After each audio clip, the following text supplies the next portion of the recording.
Ils se sont moqués de moi lors du banquet, puis l'hélicoptère a atterri. Madame, Washington a besoin de vous. Dès que j'ai mis les pieds dans la salle de banquet, j'ai su que je n'avais rien à faire là. Personne n'a levé les yeux, personne n'a interrompu sa conversation, ni ne m'a fait signe de m'approcher. Je suis restée debout près de la porte, dans des talons que je n'avais pas portés depuis des années, serrant une pochette que je n'aimais même pas, regardant une salle remplie de gens qui faisaient comme si j'étais invisible. Ma mère m'a aperçue la première, son expression a vacillé, mais elle n'a pas souri. Au lieu de cela, elle s'est penchée vers mon père et lui a dit quelque chose que je n'ai pas entendu. Puis elle m'a tourné le dos comme si j'étais un lointain souvenir qu'elle préférait oublier. Je suis entrée quand même, essayant de faire comme si j'étais à ma place. Même si chaque cellule de mon corps me disait que ce n'était pas le cas, c'était la réunion des 20 ans de notre lycée, organisée dans un hôtel chic du centre-ville avec des lustres scintillants et des fontaines de champagne. Je ne m'attendais pas à voir un tapis rouge ni à ressentir ce silence inquiétant qui m'enveloppait. En passant, j'entendis de nombreux groupes d'élèves plaisanter, s'embrasser et comparer leurs titres LinkedIn et leurs alliances. Personne ne s'arrêtait pour se saluer, personne ne se souvenait de moi, pas même les élèves de mathématiques avancées que j'avais raccompagnés chez eux après les débats tardifs. Mon nom ne figurait sur aucune des cartes de table. Un membre du personnel a vérifié mon nom avant de me diriger vers une table dont la moitié du plateau avait été retirée, située à côté du porte-manteau et de la sortie. Le nom, Karen Mitchell, était imprimé en caractères noirs gras sur la carte. Aucune fonction, aucun employeur, aucune prime. Je m'assis après avoir hoché la tête et remercié la personne. Des photos de bébés, de toques de diplômés et de groupes lors d'événements tels que des rassemblements et des bals de fin d'année défilèrent dans la salle, tandis que la scène s'illuminait d'un diaporama de photos d'anciens camarades de classe. Une nouvelle personne était présentée toutes les quelques minutes. Emily, qui vit à Boston, est actuellement en formation pour devenir chirurgienne pédiatrique. Jason, qui vient d'être promu directeur général chez Morgan Stanley, comme si les 2 dernières décennies n'avaient été qu'une longue conversation de groupe. Ils ont célébré avec des acclamations, des toasts et des rires, bien sûr. Une zone séparée avait été réservée pour mon frère. Une photo grand angle le montrait debout devant le logo d'un fonds spéculatif, vêtu d'un costume élégant.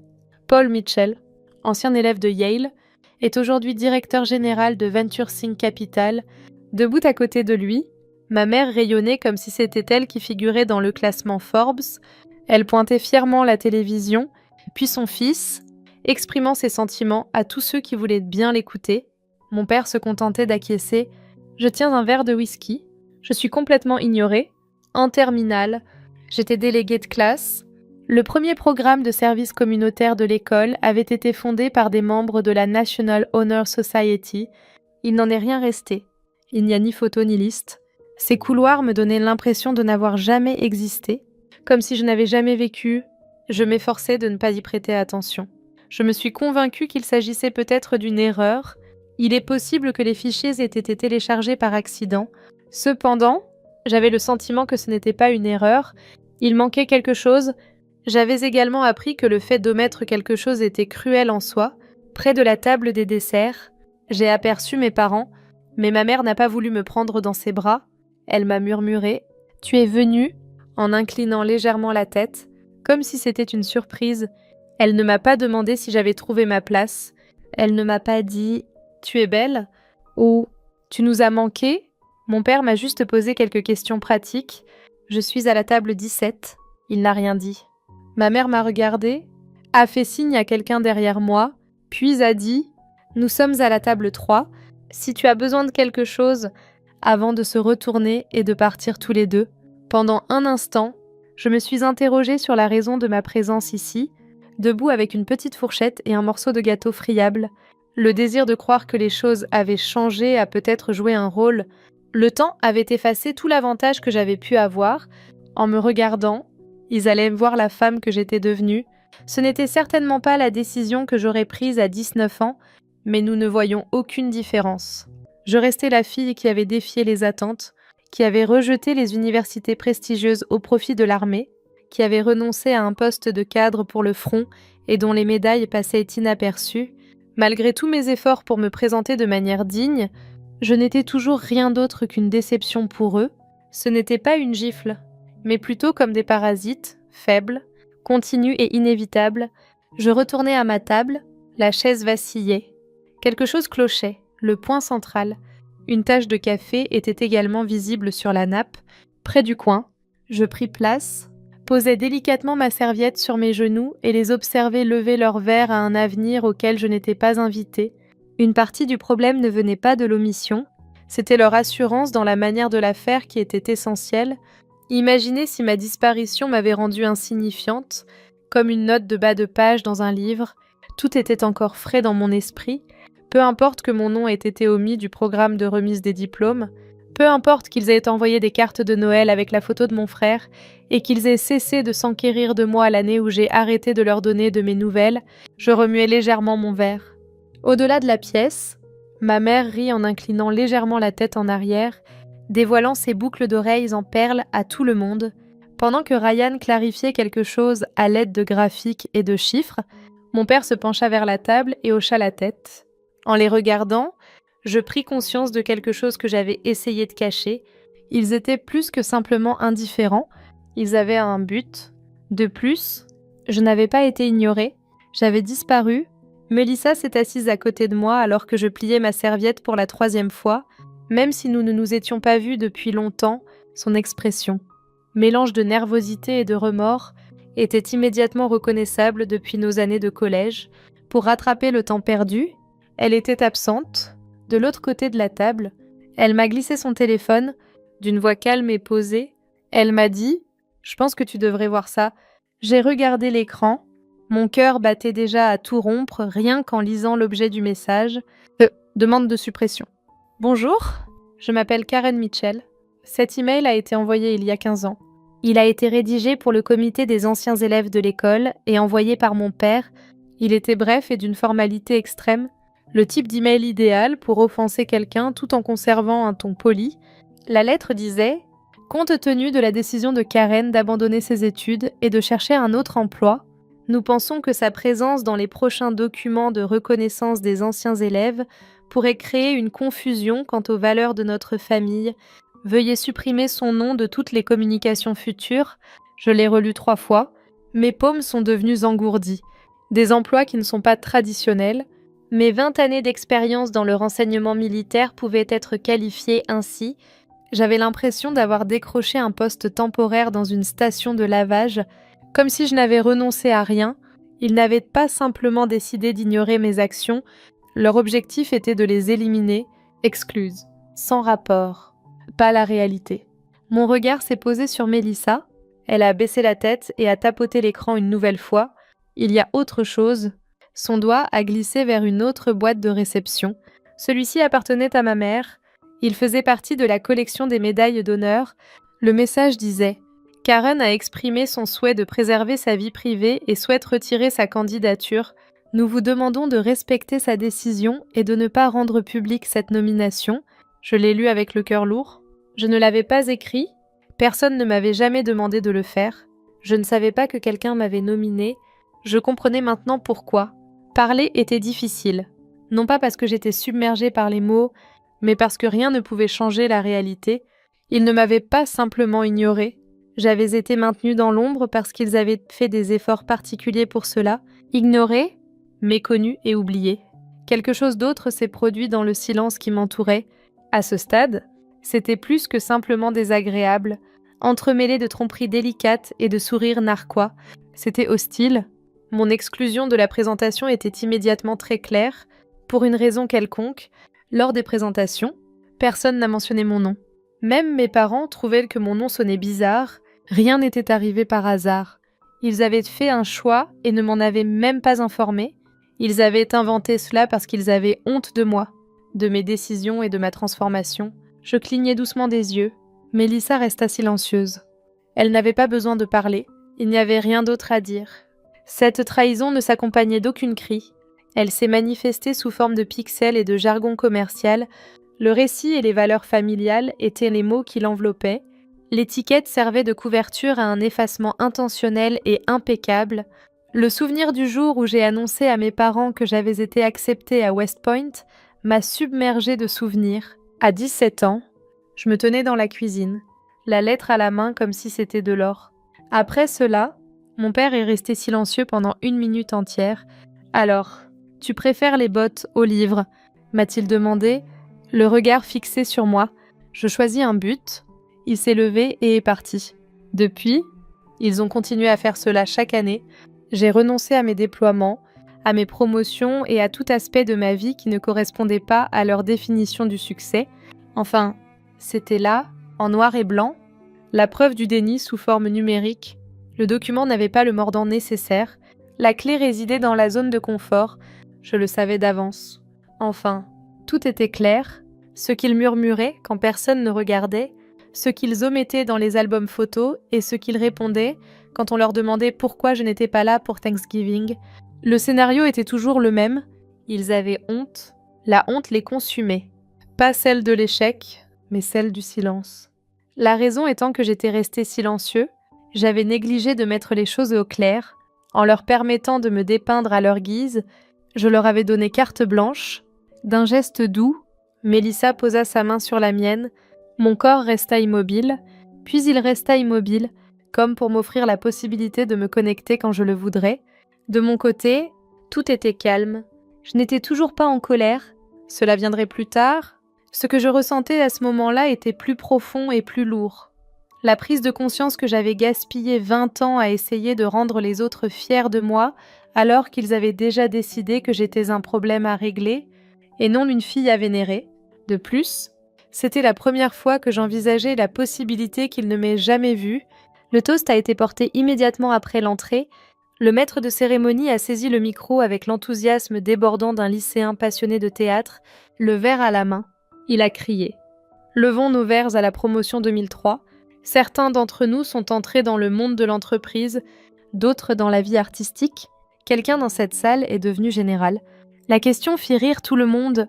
Elle était censée être sans importance. Mais ce n'était pas le cas. Mon père n'avait rien oublié. Il se cala dans son siège et dit d'une voix à peine audible. « Si ma fille est générale, alors je suis ballerine. » Puis tout le monde éclata de rire. Près de lui, une dame s'essuya les yeux. Les larmes aux yeux à force de rire.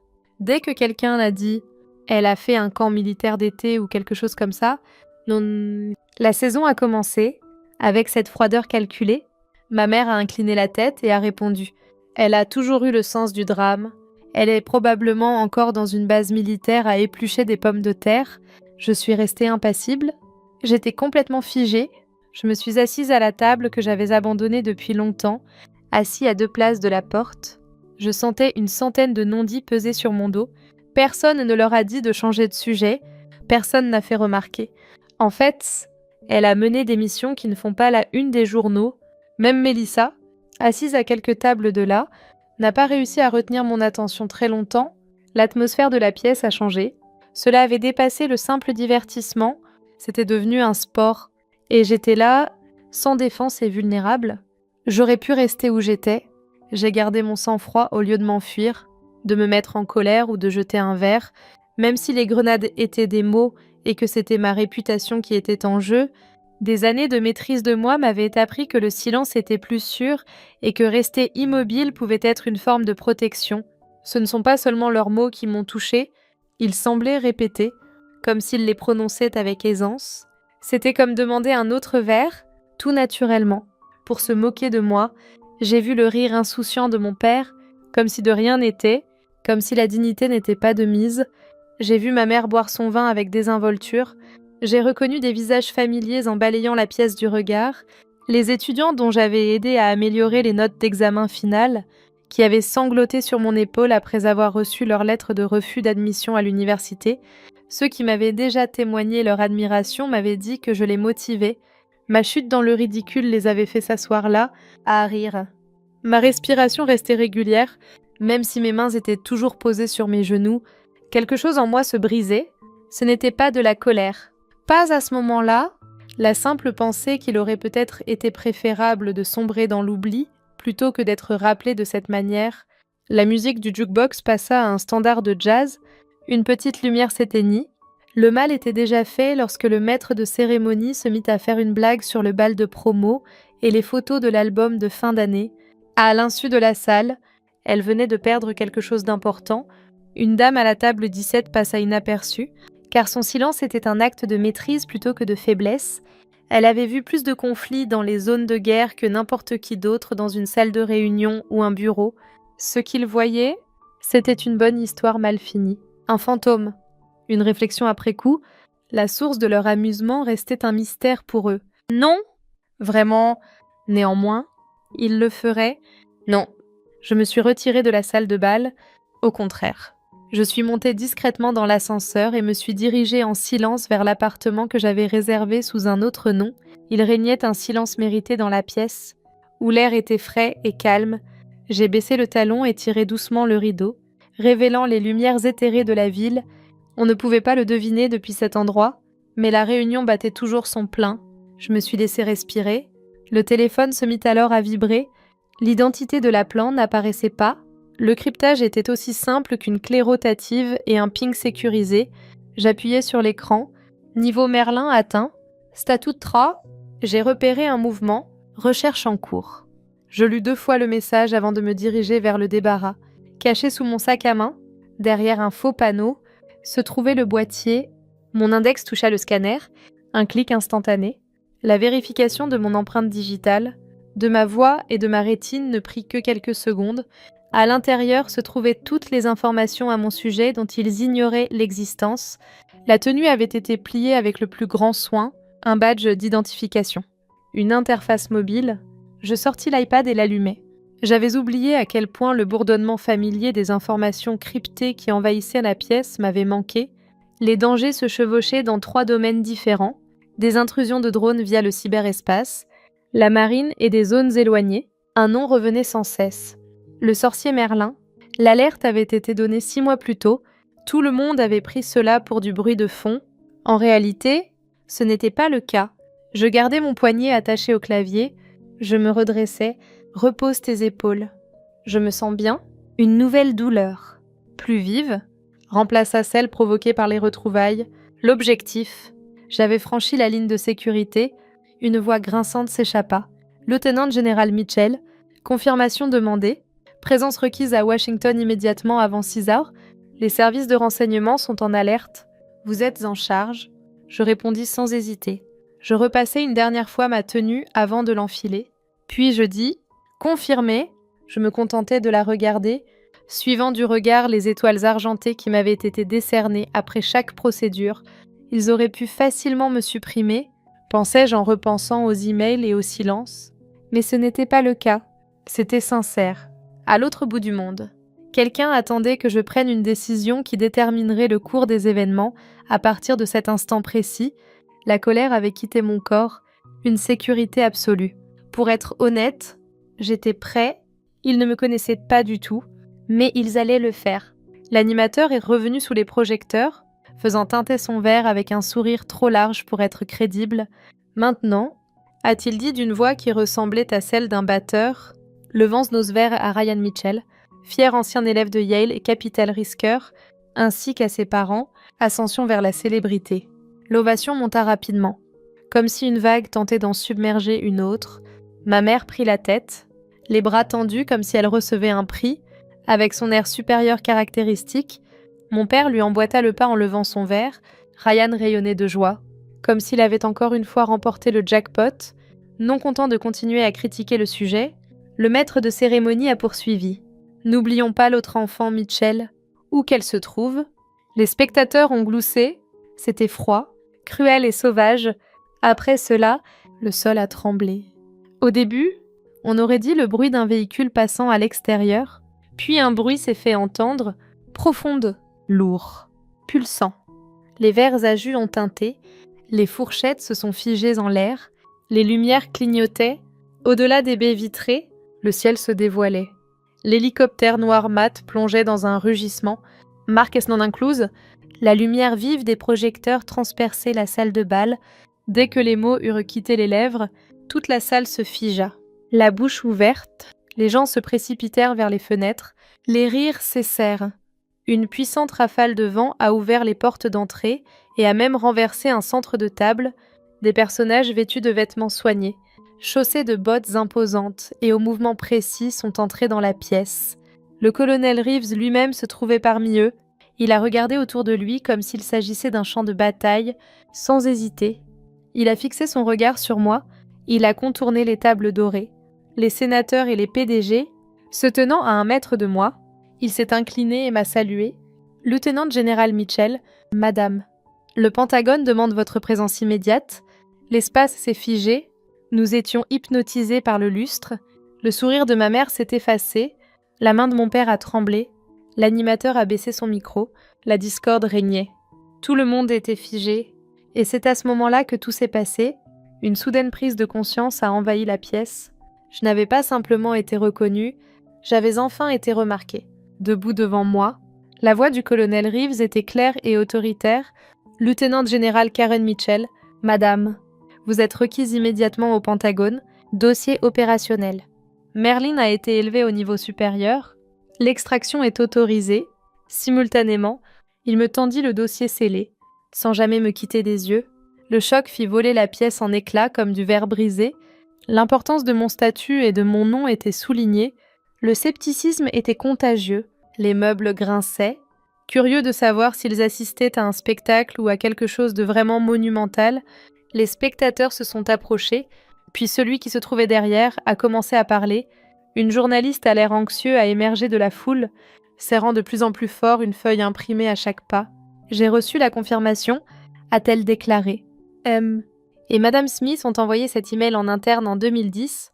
Mitchell a envoyé une lettre au conseil d'administration du lycée Jefferson, demandant que leur fille soit retirée du tableau d'honneur afin de préserver la réputation de la famille. La salle redevint silencieuse. Mais cette fois, le silence était lourd et palpable. Peu à peu, je me suis tournée vers mes parents.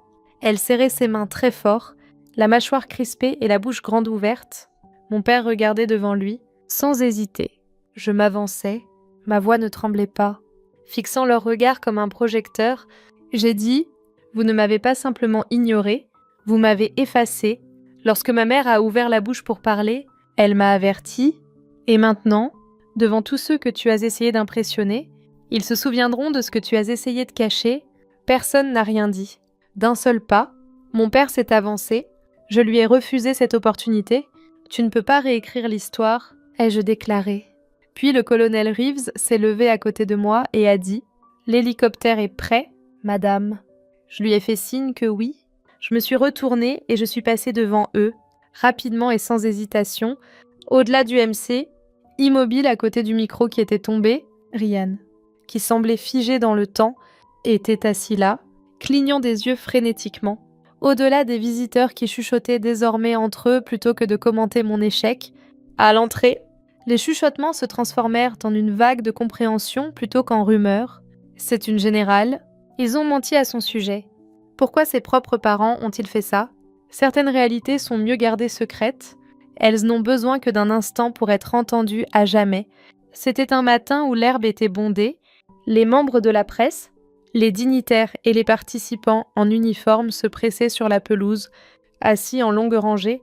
La lumière du soleil éclairait parfaitement la bannière. Ses mouvements étaient délibérés, comme si elle sentait la gravité de l'événement imminent. Avec mon uniforme bleu repassé et mes chaussures bien alignées contre l'estrade, je me tenais au milieu, face à la scène. Le rassemblement s'est figé dans un silence respectueux lorsque le président s'est approché. Un sourire lui échappa.